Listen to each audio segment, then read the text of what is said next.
Right. Especially ఈ టైంలో every optional or any candidate who need to get successful in civil services ఒక optional marks అనేది చాలా important. Because ఓవరాల్గా చూసుకుంటే జనరల్ స్టడీస్లో సమ్వేర్ ఆర్ ద అదర్ అందరు యావరేజ్ స్కోర్స్ తెచ్చుకుంటారు.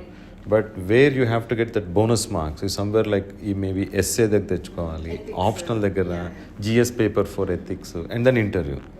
So one of that critical element is optional wear in anthropology has given you that one. So ఎన్ని marks వచ్చినాయి మీకు ఆంధ్రాలో? 93 వచ్చాయి. 93. Wow, excellent marks. So it was ఆంధ్రతో second attempt, first attempt only directly 293. Extraordinary. ఇక నేను జాగ్రఫీతో చేసిన mistakes, I knew what could go wrong with an optional subject, wrong approach ఉంటే. సో ఐ మేడ్ ష్యూర్ నేను ఆ తప్పులు చేయట్లేదని. I did not rely on secondary sources materials. I relied on the primary sources which are the lay established text books. So and whenever నాకు ఏమైనా doubts ఉన్నా, test రాయాలనుకున్నా external support తీసుకున్నాను. And ఇందులో ఫార్చునేట్లీ నా friends ఉన్నారు who cleared with anthropology optional. So వాళ్ళు they could give me those pinpointed inputs, marks ఎలా పెరుగుతాయి, ఎంత చదవాలి, ఎంత చదువుతుంది. సో ఫార్చునేట్లీ వాళ్ళు ఉండడం వల్ల.